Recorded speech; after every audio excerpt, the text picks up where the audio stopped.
आपकी मेज़बान लाहौर से उम्मे फरवा और आप देख रहे हैं आपस की बात आवाम के साथ। कराची से मैं हूँ वलीद अहमद और प्रोग्राम है आपस की बात आवाम के साथ। मैं हूँ क्वेटा से शहाब उमर। पेशावर से मैं हूँ शीबा हैदर। लाहौर के अंदर सरकारी हॉस्पिटल्स हैं 28 के करीब और इन बड़े अस्पतालों के अंदर जो बेड्स की तादाद है वो 1500 से लेके 2000 और कुछ के अंदर इससे ज़्यादा है। ये तो सूरत हाल है सरकारी हॉस्पिटल्स की। सरकारी हॉस्पिटल्स के अंदर जो है अद्वियात भी दी जाती हैं और टेस्ट भी किए जाते हैं और दावा तो यही किया जाता है कि अद्वियात भी फ्री दी जा रही हैं और टेस्ट भी फ्री किए जा रहे हैं। तो हॉस्पिटल्स के अंदर क्या वाकई में ये सहूलियात दी जाती हैं? पाकिस्तान में अस्पतालों की कारकर्दगी से क्या अवाम मुतमईन है? क्या उनकी सहूलतों से अवाम मुतमईन है? लोग क्या कहते हैं, उनकी राय क्या है, आइए जानते हैं।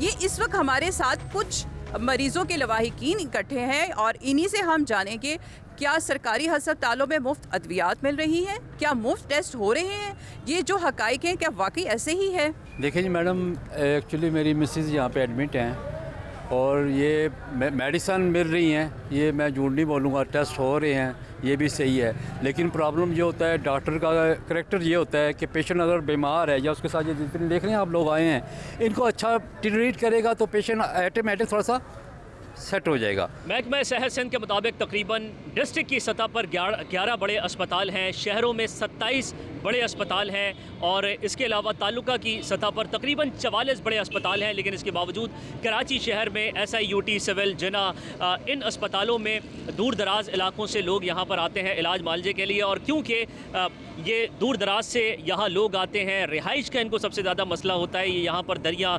चटाइयाँ और चारपाई बिछाकर यहाँ पर लोग बैठ जाते हैं और उसके बाद फिर मुंतज़िर होते हैं कि कब उनका नंबर आए और वो इलाज करवाएं। ये बताइए कि आप कब से यहाँ पर हैं और किसके इलाज के लिए आई हैं? मैं मेरी बेटी के इलाज के लिए आई हूँ। 6 साल हो गए। इसके दौरान मेरे बेटा 17 साल का, उसका इंतकाल हो गया। आज 4था महीना है उसको चल रहा है। बेटी के डायलिसिस के लिए आई हूँ। तो कब से बेटी का मसला है ये? 6 साल से। 6 साल से आप आ रही हैं इसी तरह से? जी, 6 साल से इसी तरह से आ रही हूँ। तो आप किस जगह से आई हैं? सांगड़ से। सांगड़ में कोई ऐसा अस्पताल नहीं है जहाँ पर इलाज करा पाएँ आप? नहीं, कोई नहीं है।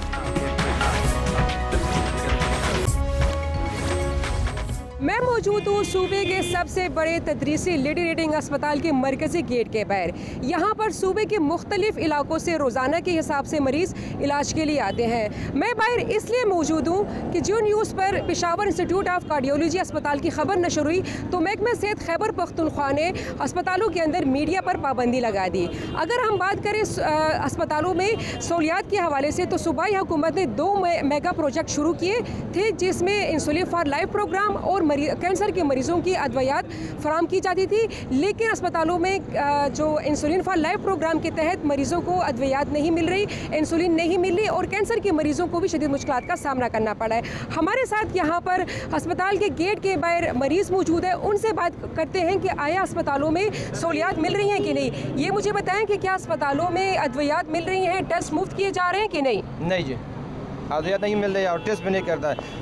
कल रात मेरा बच्चा पेट ख़राब था इसका, मैं सुबह लाया तो डॉक्टर ने पर्ची लिख के दवाई बाहर से मांगो। बाहर से मैं दवाई लाया और इसको ड्रिप भी नहीं किया और सिर्फ दवाई इसको लिख कर और फिर मैं और दवाई लिया है और इसको निकल जाओ।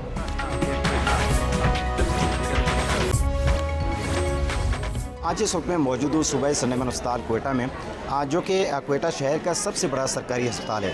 यहाँ पे न सिर्फ क्वेटा शहर बल्कि सूबे के दीगर इलाकों से भी मरीज़ आते हैं इलाज मुआलजे के लिए। इस वक्त मैं OPD में मौजूद हूँ तो शहर के मुख्तलिफ़ इलाकों से आए हुए मरीज़ों से जानते हैं क्या वो सरकारी अस्पतालों की कारकर्दगी से मुतमईन हैं या नहीं।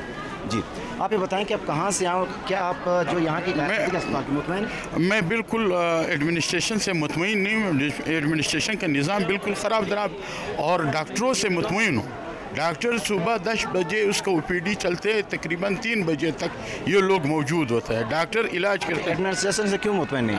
एडमिनिस्ट्रेशन से इस वजह से मुतमईन नहीं है जो यहाँ पे पानी का मसला, वाशरूम का मसला, वार्ड में सफाई का निज़ाम का मसला, ये सिस्टम सही नहीं। एक्सरे की मशीनें आप अक्सर देखो ख़राब है, अल्ट्रासाउंड की मशीनें आप अक्सर देखो ख़राब है। ये चीज़ें सिर्फ ये सिविल हॉस्पिटल की नहीं, शेख ज़ायद हॉस्पिटल का भी CT स्कैन का मशीन ख़राब है। BMC के भी सिटी स्कैन का मशीन ख़राब है और यहाँ का भी यही हाल है। आपका मसला क्या है? मेरी वाइफ वार्ड के बाहर बैठी हुई है, सारा सामान बाहर फेंक दिया गया है कि आप इधर नहीं रुक सकते। चीमा साहब के वार्ड में एडमिट थे, कल उनसे मैंने जाकर रिक्वेस्ट किया कि हमें जो है ना, मुझे गुर्दे का मसला है, गुर्दे के वार्ड में जो है ना आप रेफ़र कर दे। उन्होंने कर दिया है। हम गुर्दे के वार्ड में गए हैं, उन्होंने कहा जब तक सिटी स्कैन नहीं आएगा हम आपको दाखिल नहीं करेंगे। नहीं तो सिटी स्कैन आपको हो नहीं रहा है, टाइम नहीं मिला है कि कितने दिन का टाइम दे रहे हैं आपको? अभी तक तो टाइम देना तो बाद की बात है। वो कह रहे हैं, पहले कह रहे थे आप अल्ट्रासाउंड लाएँ तो फिर हम टाइम बताएंगे कितना टाइम देना है। उसके बाद उन्होंने कहा जी आप एक्सरे लेके आएँ, फिर बताएंगे कितना टाइम अभी देना है। अब मैं वो दे के आया हूँ। उसके बाद ये एक और रिपोर्ट है, यूरिन रिपोर्ट।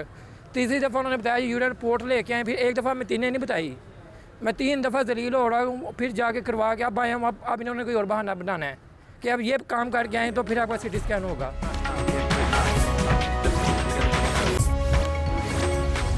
जिन्ना अस्पताल के बाहर दर्जनों मेडिकल स्टोर हैं जहां से लोग अद्वियात लेते हैं। मैं इस वक्त चंद लोगों के साथ मौजूद हूं। इन साहब ने अभी 600 रुपए की दवा ली है। इलाज आपका जिन्ना अस्पताल से चल रहा है? जी हाँ, मैं एडमिट हूँ कल से। तो यहाँ से दवाएं क्यों नहीं मिली? नहीं मिली, पथरी का मरीज हूँ, बस वो नीचे ऊपर बहे रहे। और टेस्ट वेस्ट इधर ही से हुए? टेस्ट फ्री हुए, सब कुछ टेस्ट फ्री हुए, लेकिन दवाएं खरीद रहे हैं आप? दवाइयाँ ये बाहर की लिख कर देते हैं, यहाँ स्टोर से लेते हैं। स्टोर पर भी, स्टोर वालों ने भी लूट मार मचा रही है। जो चीज़ बाहर 50 की है यहाँ 70 रुपये 80 रुपये की मिलती है। इनसे शिकवा नहीं करते आप कि आप महंगी दे रहे हैं दवा? बोलते हैं लेनी है लो, नहीं लेनी तो जाओ। आप बताइए, अद्वियात आपको दवाएं अस्पताल से नहीं मिल रही? नहीं, यहाँ से नहीं मिलती, बाहर से लेनी पड़ती है। क्या इलाज हो रहा है आपका, किस चीज़ का? नवासे का इलाज हो रहा है, दिमाग का। कहाँ से दवाएं खरीदती हैं? बस इनके बाबा जो है, मैं अपना सब्जी के ठेले पे मजदूरी करते हैं। अभी क्या करें, नहीं तो हम क्यों आते हैं गवर्नमेंट के हॉस्पिटल में। घर भी चलाना है, दवाएं भी खरीदनी है, तो मुश्किल होगा दवाएं खरीदना। बात है, किराए का मकान है और फिर आप देखें कि फिर कहाँ से हम लोग पूरा करें। लोगों के शिकवे आपने सुने। जो वज़ीर सेहत हैं सिंध की अज़रा पेचोहो, उनसे हमने रब्ता किया, उनके ऑफिस से रब्ता किया। उन्होंने व्हाट्सअप टेक्स्ट तो देख लिया, मैसेजेस तो देख लिए। यही तमाम सवालात हमें पूछने थे, जो शिकायत हैं वो आवाम की उनके सामने रखनी थी, पर उनका कोई जवाब नहीं आया। सारे के सारे पैसे लेते हैं ना, और ज़्यादा भी लेते हैं, कम भी नहीं लेते। आप मुझे बताएं कि अस्पताल के अंदर क्या मसला है, क्या दवाइयाँ टेस्ट वगैरह फ्री हो रहे हैं कि नहीं? नहीं, फ्री तो नहीं हो रही है, लेकिन सारी चीज़ बाज़ार से लेनी है। ये सामने स्टोर है ना, हर चीज़ मतलब स्टोर से मिल रही है ना। क्या नहीं मिल रहा है। अभी देख, मैंने बाहर से दवाइयाँ लेके जा रहा हूँ। हाँ, कुछ मिल रहा है, कुछ नहीं मिल रहा है, अपने मर्जी के साथ मिल रहा है। अस्पताल के अंदर क्या टेस्ट फ्री किए जा रहे हैं? अंदर क्या मसला है अस्पताल की? फिर भी उनकी मर्जी, अगर मर्जी आए तो करे, नहीं तो बाहर भेजता है। क्या आप सरकारी अस्पतालों की कारकर्दगी से मुतमैन हैं? हॉस्पिटल तो वही है, गवर्नमेंट का काम है, बिल्डिंग बना के दे दी उन्होंने, फैसिलिटी दे दी। शहर की सबसे बेहतरीन एक्सरे मशीन यहाँ पे है, लेकिन उसकी मेंटेनेंस, उसके देखभाल करने वाला कोई नहीं है। बात वही आती है, जैसे भाइयों ने कहा कि एडमिनिस्ट्रेशन लैक ऑफ एडमिनिस्ट्रेशन है, या फंड की खुर्दबुर्द, जैसे करप्शन ऊपर के लेवल पे। 2-3 महीने से इधर आ रहा हूँ, चक्कर लगाई जा रहा हूँ। ओपीडी से इधर भेजते हैं, ओपीडी से इधर गढ़ीवाड़ भेजते हैं, टेस्ट करवा के लाएँ, उधर पैसे लगते हैं ओपीडी में। कभी एमएस के पास जाते हैं टेस्ट करवाने, ये साइन कर दें हमें, वो आधे पैसे कम कर देते हैं, आधे टैक्स भरना पड़ता है हमें। बस चक्कर लगा के हम पागल हो रहे हैं। मुझे ये बताएं कि टेस्ट आपने सारे यहाँ से करवाए हैं या बस बाहर से भी करवाने का कह रहे हैं? बाहर से कह रहे हैं करवाओ, पर पैसे नहीं है हमारे पास। 3 महीने से हम वेले हैं, छोटे छोटे बच्चे नहीं हम कमा सकते। एक खातून हमारे साथ मौजूद हैं जिन्होंने चंद दवाएं ली हैं अपनी बेटी के लिए। बेटी का इलाज जिन्ना अस्पताल में हो रहा है। ये दवाइयाँ आपको सरकारी अस्पताल से नहीं मिली? नहीं मिली।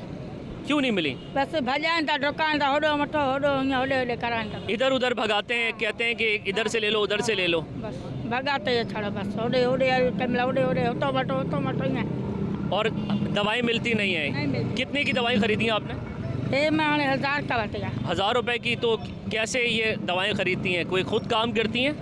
कंपाउंड करती हैं, बंगले थे होडे होडे बंगले में काम करती हैं। ये बेटी की दवाएं क्या हुआ है उसको?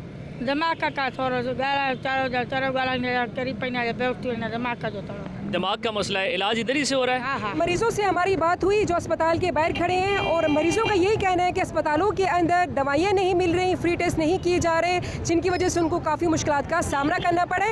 ये सूरत हाल थी लेडी हेडिंग अस्पताल की, और अब हम चलते हैं खैबर टीचिंग अस्पताल में, वहाँ पर देखते हैं कि क्या सूरत हाल है।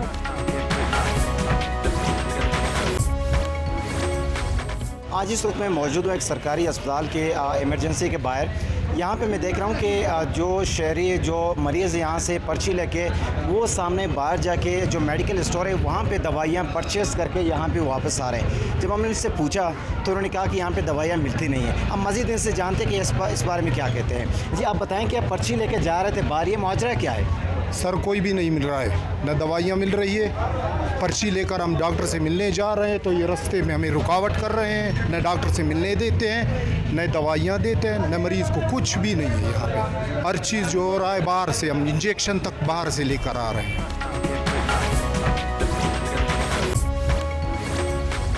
आपका कौन है यहाँ पे एडमिट? मेरे मियाँ हैं और इतना ज़्यादा जलील करते हैं। 1.5 साल हो गया, कमाने वाला नहीं है, पर्ची पे पर्ची देते हैं और बार बार डांटते हैं जहाँ से मर्जी दवाई लेके आओ। कोई फ्री नहीं है इधर। मैंने अपने बेटों की 2 माह की तनख्वाह कल लगवाई है। कल ऑपरेशन था, हमें एक पर्ची आती थी। 2 मेरे बेटे हैं, छोटे छोटे हैं, उन्होंने पढ़ाई छोड़ दी है और अपने बाप का इलाज करवा रहे हैं। जगह हमने अपने घर की बेच दी है इलाज की खातिर, क्योंकि इधर कुछ फ्री नहीं है। आपके मियाँ को मसला क्या है और किस चीज़ का ऑपरेशन है? मेरे मियाँ को कैंसर की वो रसोली थी, उसका इलाज हमने ट्रीटमेंट करवाया है कैंसर वार्ड से। कीमो के कोर्स लगे हैं, उनके टेस्ट हुए हैं शौकत खानम से, वो भी बहुत महंगे हुए हैं, इसलिए हमें अपने घर की जगह बेचनी पड़ी। अपने जेवर और इतने जलील हो गए हैं कि अब हमारे पास खाने को भी कुछ नहीं है। लेकिन ये जो तपड़ी लगाने वाली है ना, वो भी इतनी बातें सुनाती हैं हमें। ये नहीं सोचती पता नहीं ये कितने ऊंचे घर के हैं, यहाँ अब हालात ऐसे हुए हैं। हम हमेशा से ऐसे नहीं हैं, हम अच्छे घरों के हैं, लेकिन जब कमाने वाला चारपाई पे हो ना अपने साथ छोड़ जाते हैं। मेरे भाइयों की कोठियाँ हैं, गाड़ी हैं, लेकिन कोई मेरा साथ नहीं दे रहा। अभी आप बाजार से क्या खरीद के लेकर आए? ये मैं लेके आई हूँ और 4 डॉक्टरों ने मुझे जलील किया ये लाने के लिए, मेरे पास पैसे नहीं थे। अभी मेरे इधर का ही वर्कर है, उसने मुझे अपने पास से ला के दिया है और ये मैं वापस करने जा रही।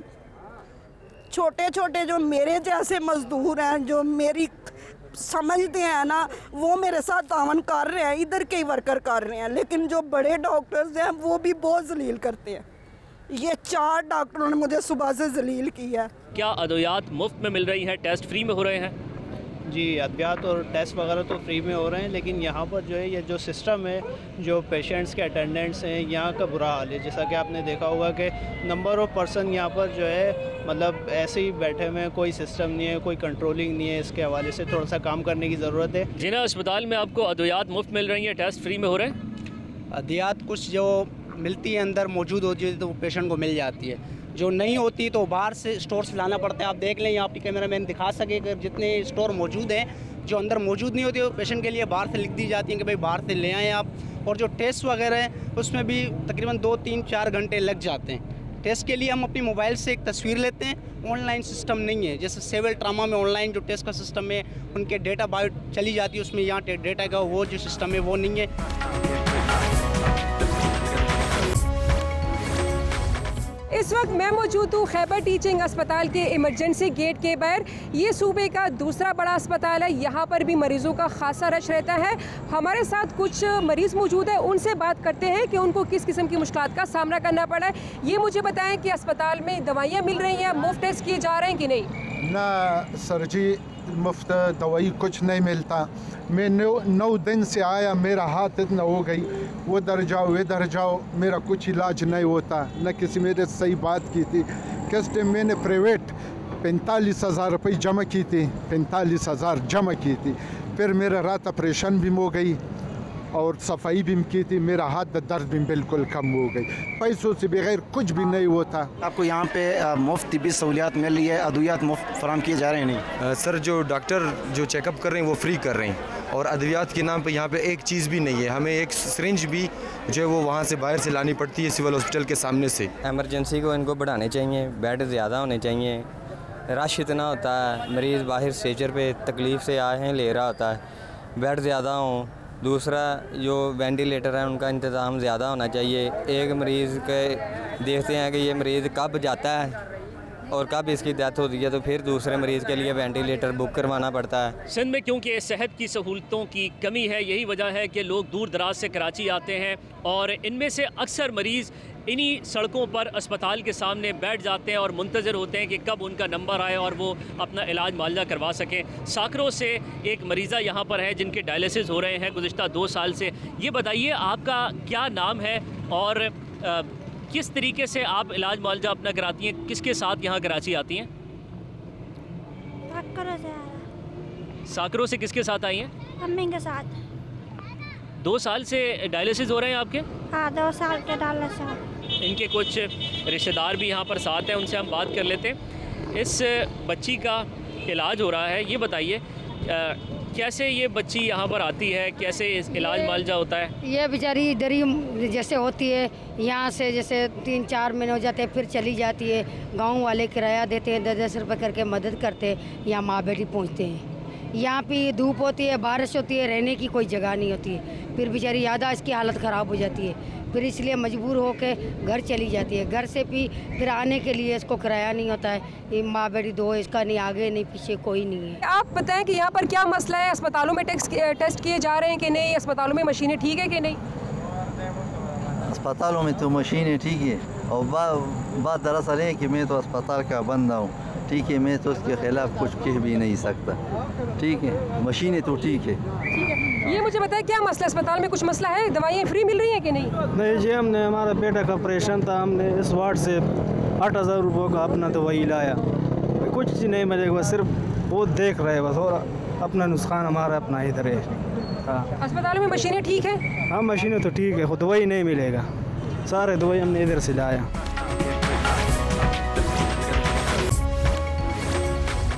डॉक्टर का जो टाइम मुतय्यन होता है वो टाइम पर नहीं आता है अपने ड्यूटी देने पर। इसी तरह के सफाई वाले हजरात भी कुछ नहीं कर लेते। ऐसा समझो ये कोई वैरान इलाका है, हालांकि ये हमारे शहर का जो कि सेंट्रल अस्पताल है, शहर के बीच में ही वाक़या है। इस वक्त जो है हम मेयो हॉस्पिटल की जो यूरोलॉजी वार्ड है वहाँ पर मौजूद हैं, और जिस तरह से कि अस्पताल हमेशा से इंतज़ामिया ये दावा करती है कि हमने बहुत अच्छे से सिस्टम अरेंज किया हुआ है। वार्ड्स के अंदर AC भी चलते हैं और पंखों का भी है, दवाइयाँ भी हैं, तमाम सहूलियात मैसर हैं। तो अभी तो वार्ड की सूरत हाल ख़ुद ही देख सकते हैं, कैमरामैन सफ़ीर आपको दिखाएगा कि यहाँ पर जो AC लगा हुआ है, लगा ज़रूर हुआ है, ये उनका दावा गलत नहीं है हॉस्पिटल इंतज़ामिया का। ये भी किसी मरहूम की फैमिली ने यहाँ पे AC लगवाया था, लेकिन अब AC ख़राब हो चुका है और आपको नज़र भी आ रहा होगा इसकी हालत क्या है, और दीवार की हालत भी आपको नज़र आ रही होगी। और इस वार्ड के अंदर खिड़की खोल के कोशिश की गई है रोशनी भी आ जाए और हवा का कोई सिस्टम भी आ जाए, क्योंकि यहाँ पे हब्स भी है, गर्मी भी है, और पेशेंट है तो पेशेंट जब इतनी दवाइयाँ खाएगा तो उसको और भी ज़्यादा घबराहट और साथ में गर्मी का एहसास हो रहा होता है। यहाँ पर हमारे पास मरीज़ भी हैं, उनके लवाहिकीन भी हैं, उनसे हम जानते हैं कि यहाँ का टेम्परेचर कैसा होता है अब जबकि शदीद गर्मी है। आप कितने दिन से यहाँ पर हैं और कब से यहाँ आपने आते हुए देखा है कि जी AC बिल्कुल भी नहीं चला? आज तकरीबन मुझे 5 दिन हो गए हैं इधर। हाँ, बाकी सारी सहूलतें हैं, ये AC जो है वो वार्ड में बंद है। एक साहब हैं जो बलूचिस्तान से आए हैं यहाँ पर अपने ससुर की तीमारदारी के लिए। ये बताइए कि आप लसबेला से आए हैं, तो क्या वहाँ पर कोई अस्पताल नहीं है जहाँ पर आप इलाज करा पाते?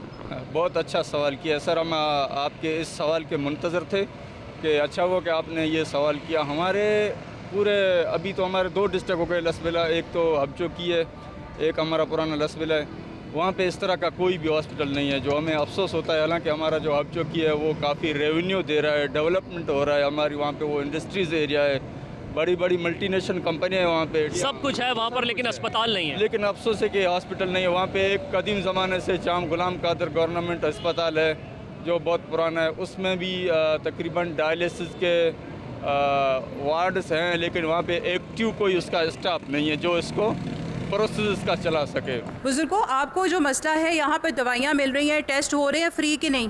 हो रहा है नहीं। अच्छा, तो गर्मी तो AC चलता पे है कि नहीं? नहीं, AC नहीं चल रहा। कितने दिन हो गए यहाँ पर आप रह रहे हो? 2 दिन। 2 दिन में एक मरतबा भी AC नहीं चला? नहीं जी। सरकारी अस्पतालों की सहूलतों से आप मुतमईन हैं, उनकी कारकर्दगी से मुतमईन है? जी हाँ माशाल्लाह बहुत बेहतरीन इलाज है और सहूलत भी बहुत है। आपने किसी का इलाज करवाया सरकारी अस्पताल में? बहू का हो रहा है, मेरी का इलाज। अच्छा, तो कैसा इलाज हो रहा है, ठीक हो रहा है? अच्छा, बहुत अच्छा। अस्पताल का नाम क्या है? SIUT।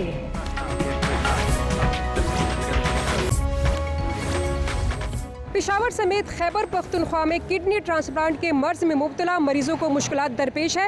इन मरीजों का सेहत सहूलत कार्ड पर मुफ्त इलाज किया जाता था, ताहम अब इन मरीजों का इलाज नहीं किया जा रहा। किडनी ट्रांसप्लांट के मर्ज में मुब्तला मरीजों को शदीद मुश्किलात का सामना करना पड़ा है और ऐसे मरीज़ जो गुज़िश्ता 2 माह से ऑपरेशन के इंतज़ार में हैं और यहाँ पर आते हैं और उनका इलाज नहीं हो रहा। हमारे साथ कुछ मरीज़ मौजूद है, उनसे बात करते हैं। ये मुझे बताएं कि मसला क्या है, क्या यहाँ पर इलाज हो रहा है कि नहीं हो रहा? इलाज हो रहा है, लेकिन वो बोल रहा है कि अगर फर्म में नहीं तो प्राइवेट में इलाज किया जाता है। प्राइवेट में एक इंजेक्शन 15,000 20,000 का है और हमारा वो इतना ताकत नहीं कि हम 15,000 20,000 में एक इंजेक्शन लगाता है, क्योंकि वो बोल रहा है कि तो आप वज़ीरिस्तान के रहने वाले हो, आप फर्म में बना दो, लेकिन हमारा यहाँ फर्म में नहीं बन सकता है। अच्छा, ये बताएं कि अस्पतालों में जो टेस्ट वगैरह फ्री किए जा रहे हैं? नहीं, टेस्ट भी पैसे के हिसाब से है, प्राइवेट है, फ्री में नहीं हो सकता है कोई भी। एक साहब मेरे साथ मौजूद हैं जो अपने बेटे का इलाज करवा रहे हैं, उनके बेटे का गुर्दों का मसला है। ये बताइए सरकारी अस्पतालों में कैसी सहूलतें हैं? सरकारी हॉस्पिटल में इलाज तो होता है मगर डॉक्टरों का रवैया सही नहीं होता, पेशेंट को भी सही तरह से देखते नहीं है। फिर उनके साथ पेरेंट्स वगैरह जो भी होते हैं पेशेंट के साथ, तो उनके साथ बाकायदा इनका रवैया बिल्कुल ऐसा होता है कि गैर मुहज़्ज़ब रवैया होता है। मेरा अनकों का प्रॉब्लम है, कितना बार में आया और ये बोलते हैं लेज़र मशीन ख़राब है, 1-2 साल से ख़राब है, लेकिन अपना प्राइवेट मशीन जो है वो उसका चल रहा है। अपना जो है वो प्राइवेट में वो चलते हैं अपना क्लिनिक में, और इधर ख़राब है मशीन। सरकारी अस्पतालों की कारकर्दगी से आप मुतमईन हैं? कैसा इलाज मुआवजा होता है सरकारी अस्पतालों में? जी, बहुत से अस्पतालों में माशाल्लाह इलाज सही होता है, लेकिन कुछ अस्पतालों में सोर्स चलती है, सिफारिश चलती है, समझ में बंदे की जल्दी ट्रीटमेंट नहीं होती है, जब बंदे को जगह नहीं मिलती है, वहाँ कोई गार्ड करने वाला नहीं होता है। आप मुझे बताएं भाई, क्या यहाँ पर इलाज हो रहा है? अस्पताल में दवाइयाँ फ्री मिल रही हैं, मशीनें ठीक है?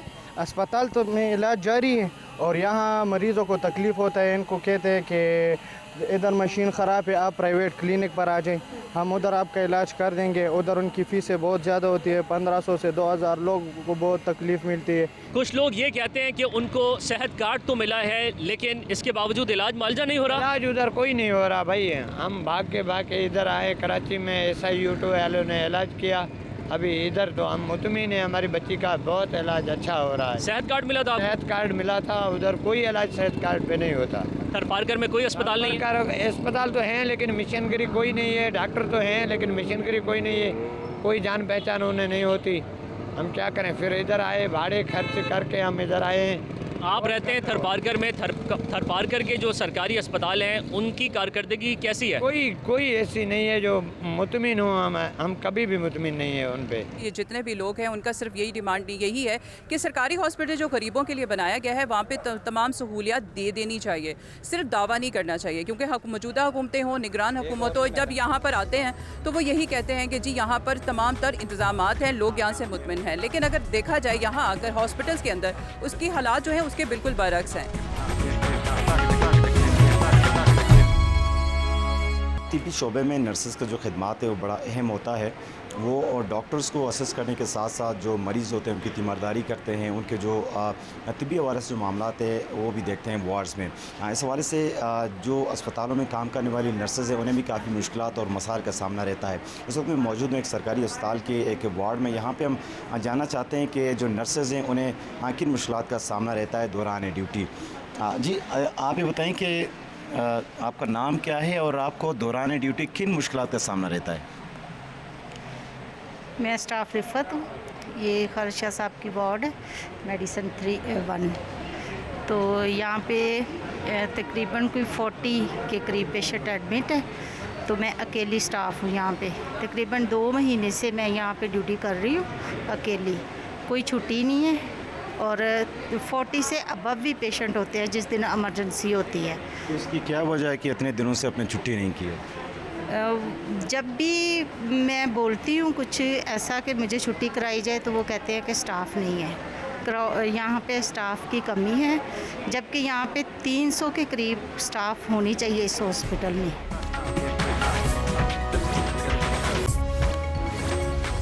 आप खुद भी माशाल्लाह से चीफ नर्सिंग भी हैं और प्रिंसिपल भी हैं नर्सिंग कॉलेज की, तो नर्सिस का शोबा इतना मुकद्दस हो के भी हमारी अब नर्सिस के मसाइल क्यों सामने आना शुरू हो गए? कोई नर्स अगर छुट्टी मांगने आ गया कि उसके बच्चा बीमार है तो हम उसको छुट्टी बहुत दफ़ा ये कह के नहीं दे सकते कि हमारे पास शॉर्टेज है, हम नर्सेज़ को बिल्कुल नहीं वो बहुत ज़्यादा स्पेयर नहीं कर सकते, तो हम उसको बहुत ज़्यादा छुट्टी नहीं देंगे तो 1-2 छुट्टियाँ दे के उसको कहते हैं। वो आती है, बच्चे के लिए परेशान रहती है, फिर काम करना शुरू कर देती है वार्ड में।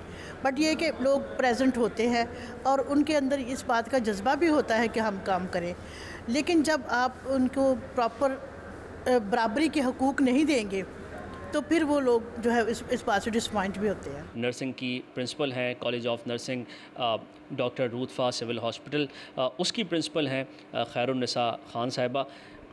ये बताइए कि नर्सेस के क्या मसाइल हैं इस मुल्क में? देखिए, सेफ्टी सिक्योरिटी के बहुत सारे इश्यूज़ हैं हमारे यहाँ हॉस्पिटल्स में। आप देखें कि हर टाइम आपको कुछ ना कुछ सुनने में आता है कि नवाबशाह में ये हो गया, खैरपुर में इस तरह की वारदात हो गई, नाइट में किसी ने किसी के साथ मिसहैप कर दिया। तो एक तो मेजर मसला जो है वो सेफ्टी सिक्योरिटी का है कि नर्सिस और मिडवाइफ्स को प्रोटेक्शन जो है वो प्रोवाइड की जाए।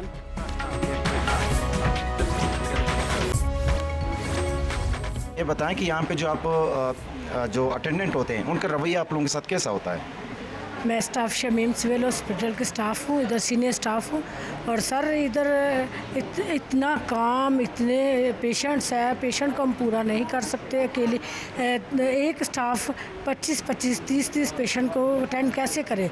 और उनके रिलेटिव हमारे साथ ऐसे करते हैं, ये पहले करो, ये पहले करो। पेशेंट इतनी बदतमीज़ी करते हैं, जब एक पेशेंट का काम नहीं करोगे तो उनके रिलेटिव तो हमें मारने पे भी आ जाते हैं। जब नर्सिस की ट्रेनिंग हो रही होती है तो उनकी क्या बिहेवियर की ट्रेनिंग भी करवाई जाती है? हमारे यहाँ हॉस्पिटल्स में किसी में भी चले जाएं तो सब लोग ना नर्सिस की जो रवैये है ना उनसे बहुत खफा हैं और शिकायत यही करते हैं कि जी उनका बिहेवियर ही अच्छा नहीं है।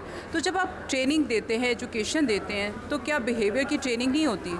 एक बर्न आउट होता है नर्सिस के अंदर कि आप एक 70 मरीज़ एक नर्स देखेगी, वो जब देखती है पेशेंट्स को तो कितने के मरीज़ों को वो एक साथ में एक वक्त में देख सकती है। उसको भी ज़रूरत है रेस्ट करने की, उसको भी ज़रूरत है बैठने की।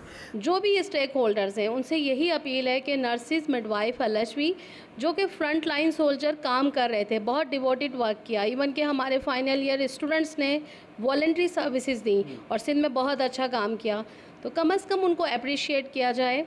उनकी सैलरियाँ जो हैं, जो नर्सिस हैं, मिडवाइफ हैं, एलएचवी, उनमें इजाफा किया जाए। आप ये बताएं कि यहाँ पे दौरान ड्यूटी किन मसाइल का सामना करना पड़ता है आपको? यहाँ पे बस हम सुबह 8 बजे से आते हैं 2 बजे तक, फिर वहाँ पे कोई भी नहीं होता तो सिर्फ सब कुछ मुझे करना पड़ता है और छुट्टी तो बिल्कुल मिलती ही नहीं है क्योंकि मैं रेगुलर आ रही हूँ ईद से लेकर अभी तक। और परसों एक अटेंडेंट मेरे साथ बहुत बदतमीज़ी की थी, पूरे डॉक्टर्स के सामने मुझे उसने बहुत बेइज्जत किया था।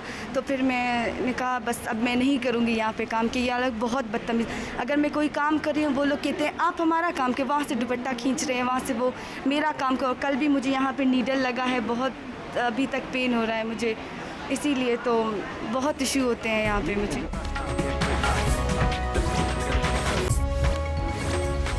सरकारी हॉस्पिटल में नर्सिस की कमी की वजूहात क्या है और जो नर्सिस छोड़ के यहाँ से पाकिस्तान से बाहर जा रही है उसकी क्या वजह? जी, जो पहला आपका सवाल है कमी की वजूहात, तो ये है कि हम नर्सिस प्रोड्यूस पिछले 4-5 साल में नहीं कर सके, जो नर्सिस शॉर्ट हो गई। बट और जो यहाँ से छोड़ के जाने की वजह वो ये है सैलरी पैकेज। आपको पाकिस्तान के अंदर वो सहूलतें ही नहीं दी जाती जिनके लिए लोगों को अभी बेसिक लाइफ जो अपनी नेसेसिटीज़ है वही नहीं आपको मिलती। नर्सिस के जो मसाइल हैं उसका हल आपके ख्याल में क्या है? देखिए, मेन तो ये है, एक मैं अगर हॉस्पिटल में लेके जाऊँ आपको, जिस तरह नोज़ोकोमियल इन्फेक्शन होता है, इन्वायरमेंटल इन्फेक्शन जो हम कहते हैं ना, एक्वायर्ड हॉस्पिटल इन्फेक्शन है, तो यहाँ पर आईपीसी मेंटेन होने की ज़रूरत है। बहुत चीप मेथड है हैंड वॉशिंग, जो कि करना चाहिए, जिससे हम इन्फेक्शन से खुद को भी प्रिवेंट करेंगे, साथ पेशेंट को भी प्रिवेंट करेंगे। पानी मुहैया नहीं होता, सबसे इजी चीज़ है कि पानी हर जगह, हर हॉस्पिटल में हर वक्त आना चाहिए ताकि हम रोक सकें ट्रांसमिट होने से डिजीज़ को। फर्स्ट। सेकंड ये कि इनका यूटिलिटी, बिल्कुल यूटिलिटी स्टार्ट कर दें। कोविड अलाउंस नहीं देते तो चलें, उसका ऑल्टरनेट दें आप उनको यूटिलिटी अलाउंस दे दें, उनका कन्वेंस अलाउंस बढ़ाएं। 5000 में आप बताएं कि कौन सी कन्वेंस महीने की अवेलेबल है? न सिर्फ क्वेटा बल्कि पूरे बलूचिस्तान में यहाँ पर सिर्फ 950 नर्स हैं जो सरकारी अस्पतालों में तिब्बी खदमात सराम जा रही हैं, जो कि इंतहाई जो कलील तादाद है, जिसकी वजह से उन्हें काफ़ी मुश्किलात का सामना करना पड़ा है। उन्होंने सरकार से मुतालबा किया कि जो नर्सेज की जो तादाद है इसको बढ़ाई जाए।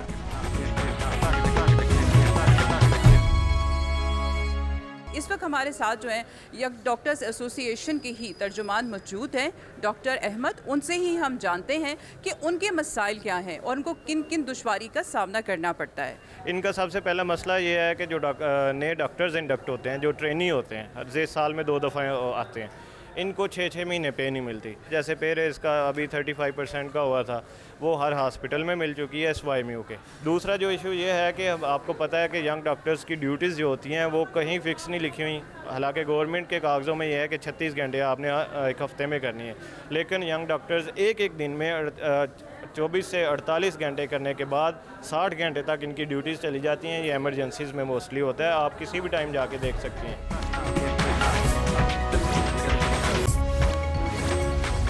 डॉक्टर साहब, अपना नाम पहले बताएं कि आप बताएं कि आप यहाँ पे ड्यूटी कर रहे हैं, दौरान ड्यूटी आपको किन मसाइल का सामना रहता है? बिस्मिल्लाहिर्रहमानिर्रहीम। मेरा नाम डॉक्टर शुक्रुल्लाह है और मैं PGR हूँ मेडिसन में। तो यहाँ पे हमारे बहुत सारे बेसिक मसाइल्स हैं, जिसमें से ऑन टॉप जो है ना, यहाँ पे मेडिकेशंस अवेलेबल नहीं होती और जो बेसिक इन्वेस्टिगेशंस हैं वो भी हमें जो है ना, वो specially in evening and nights वो हमारे पास अवेलेबल नहीं होती।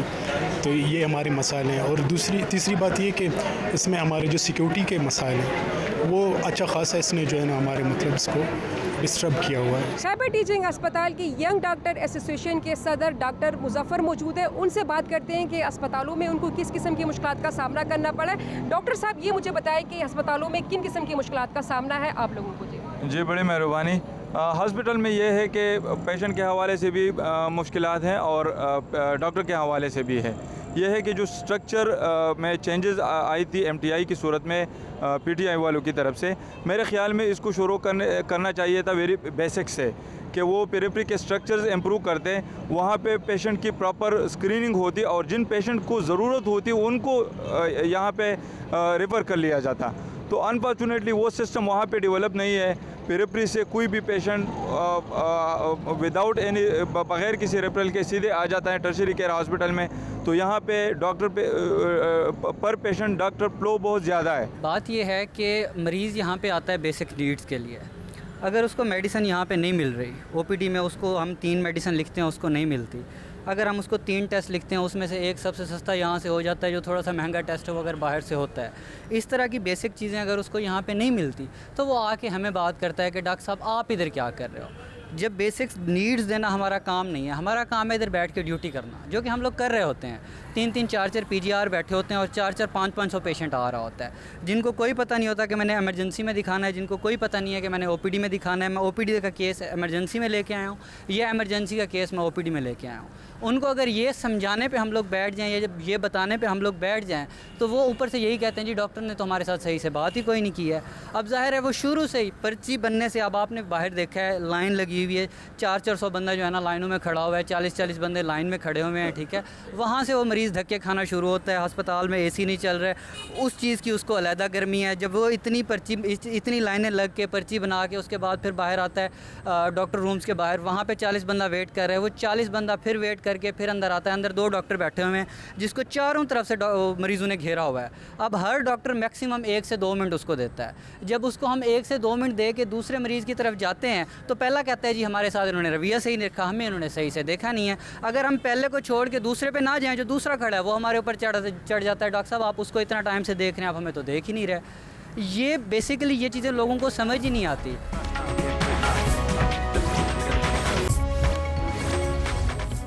सबसे पहले हमारे पास प्रॉब्लम ये है कि यहाँ पे मेडिसिन्स बिल्कुल भी अवेलेबल नहीं है।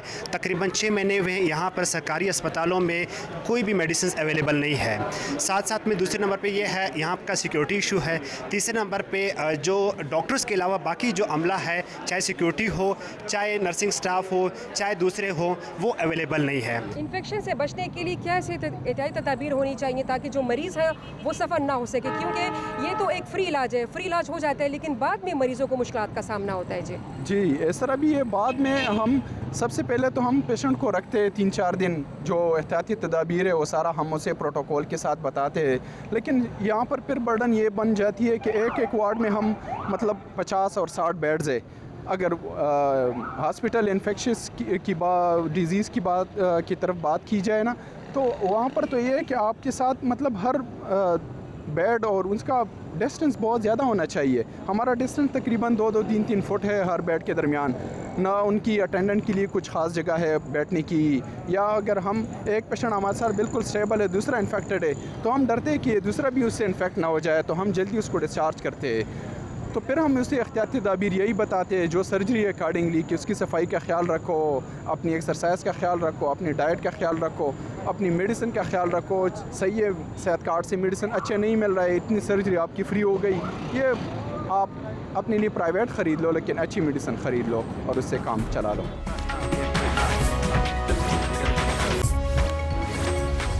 चंद सालों से हम ये देख रहे हैं कि चाहे मेयो हॉस्पिटल हो, सर्विसेज हो, इसके अलावा जिना हो या जनरल, लोगों को, मरीज़ों को अद्वियात नहीं मिलती हैं। वो बाज़ार से लेकर आते हैं और वो अद्वियात मिलती हैं जो इंतहाई सस्ती होती हैं।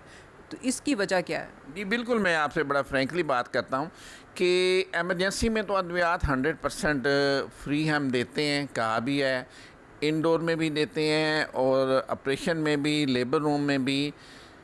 ओपीडी में अब सिस्टम शुरू हुआ है जैसे 100% होंगी। कम कहाँ होती हैं, एक तो वो ओपीडी में कम हो जाती हैं, या कुछ ऐसी अद्वियात हैं, आपको भी पता है कि डॉलर की फ्लक्चुएशन हुई है और कुछ इंपोर्ट होती हैं, जैसे आइसोफ्लोरेन है, वो हम कोटेशन पे ले रहे हैं लेकिन हमने चेन को मेंटेन की हुआ है।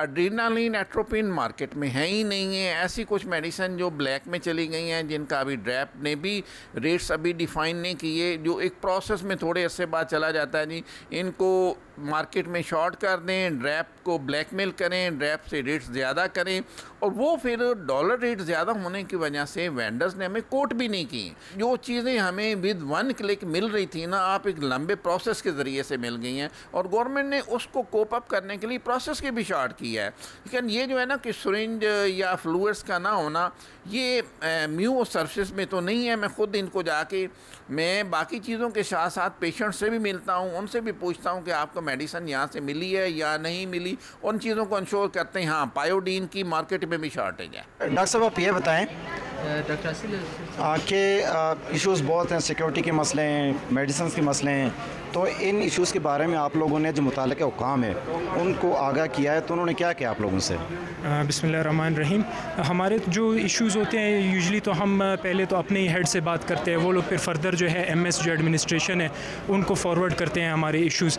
लेकिन जितनी दफ़ा हम लोगों ने कंप्लेन भी मल्टीपल टाइम्स कंप्लेन किया कि मेडिसिन अवेलेबल नहीं है, लैब्स नहीं है, रेडियोलॉजी डिपार्टमेंट बंद होता है, रात को कोई इमरजेंसी आ जाती है तो हम लोग बिल्कुल, हमारे आर हैंड्स आर टाइड, ना हम लोग कोई इन्वेस्टिगेशन करवा सकते हैं। इधर जो हमारी अपनी जो सिविल की लैब है उसमें जस्ट सीबीसी होता है, इसके अलावा कोई इन्वेस्टिगेशन नहीं होती। गरीब मरीज़ आते हैं, सबको हमें बाहर भिजवाना होता है जो ज़रूरी इन्वेस्टिगेशंस है। तो मेरे ख़्याल में जब से मैं इधर हूँ इस पर कोई एक्शन ना हुआ है, और लगता भी ऐसा नहीं है कि आगे कुछ होगा। अभी आप इस चीज़ से अंदाज़ा लगा दें, मेरा भी इधर 14th मंथ चल रहा है, 13 महीने मैंने पूरे कर दिए, मुझे जस्ट 2 महीने की पे मिली है, बाकी मेरी सारी पे पेंडिंग में। लोग कहते हैं बजट ख़त्म हो गया, फाइनेंस वालों के पास बजट नहीं है। इस तरह इन हालात में हम लोग इधर काम करें। इससे पहले हमारी एहतजाज हुई थी, तकरीबन 6 महीने हमने हॉस्पिटल्स बंद किए थे, OPDs इंक्लूडिंग वार्ड, सिर्फ हमारे इमरजेंसी सर्विसेज चल रहे थे, उसके बावजूद भी इसके लिए कुछ नहीं हो सका। तो और इनके अलावा जो इक़्तिदार में आते हैं वो तो बस अपना काम चलाते हैं। गवर्नमेंट का सेटअप इसी तरह चलेगा और हमारी कोई उम्मीद नहीं है कि ये सही हो जाए।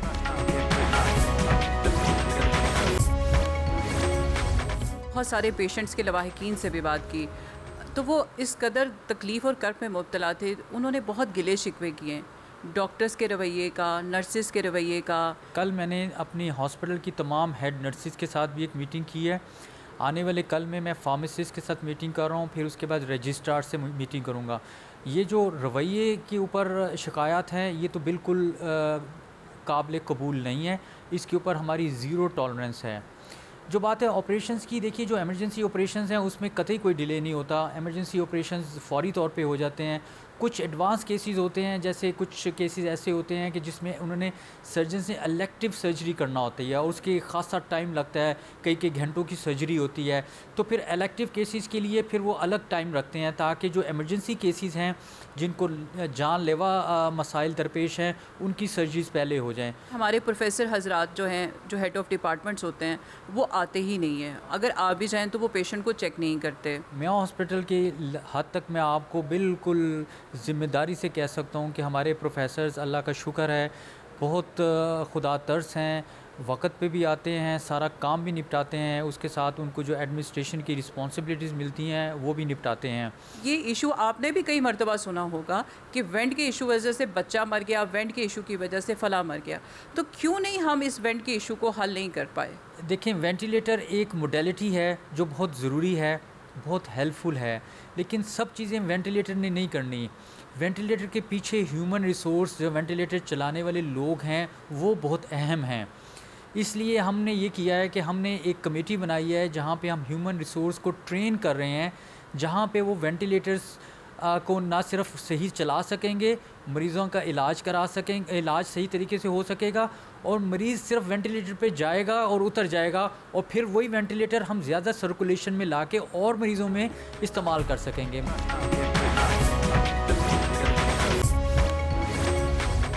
शहर हो या फिर गांव, हर जगह अस्पताल होना चाहिए, क्योंकि सेहत और सेहत की सहूलतें बुनियादी ज़रूरत है। कराची से वलीद अहमद को दीजिए इजाज़त। अल्लाह हाफ़िज़।